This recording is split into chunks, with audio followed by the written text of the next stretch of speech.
surplus planes that haven't even been produced yet. Go figure. Right. Yep. So they will get the planes, right? No. Oh, they won't? No, because they'll end up getting the planes at surplus at Army surplus prices, which means pennies on a dollar. Oh, okay. I see what you're talking about there now. Right. It's a gimmick. This country has friends here. These friends, they want this to be produced, supposedly because it keeps the people employed. Everybody knows that some of this stuff here does not keep the main product, the main components of some of these classified equipment. Very, very few people actually work on them. Otherwise, they're no more than a regular airplane. But the main components, the strategic components, very, very, very few. But certain people have a way, and Walnut Daily has, they have certain connections. I don't know why, but they do. So they come up with all this bull.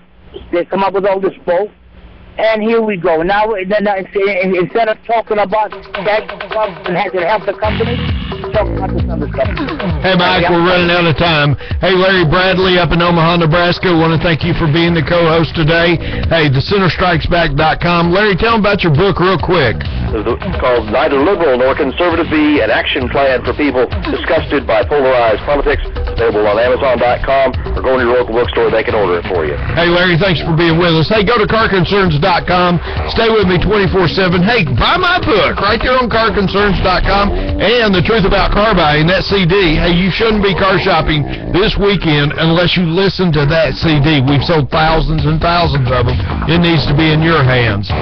See you in the morning. Talk Radio 850 WKVL, Knoxville, WGAP Maryville, WLOD Loudon, the Horn Radio Network. The person convicted of the 1988 Lockerbie bombing that killed 270 people is aboard a plane bound for his home, released by Scotland's Justice Minister Kenny McCaskill on compassionate grounds because of his terminal cancer. I do what I believe is right, consistent with the values of the people of Scotland. But Karen Weeps, who lost a brother in the explosion that destroyed Pan Am Flight 103, is outraged. I think it's utterly ridiculous that he is able to go back to Libya. He is being afforded something that our loved ones were not. I'm Peter Mayer, live at the White House. The Obama administration is clearly angry over the release of the Pan Am 103 bomber. Spokesman Robert Gibbs says the White House deeply regrets it. Secretary of State Clinton, Attorney General Holder, and senior National Security Council officials had, in the strongest possible terms, told Britain and Scottish authorities that the U.S. wanted the man to serve his full prison term.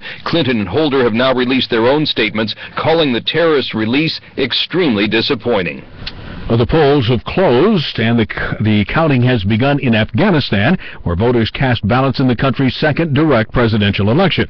CBS News correspondent Cami McCormick reports from outside the capital that Taliban intimidation appears to have had an impact. The election turnout in this area south of Kabul was not what officials had hoped it would be. In fact, you could see the disappointment on the faces of the election workers here. The voting booths were empty for the most part. The attacks against polling stations started early in the morning. That kept some people away.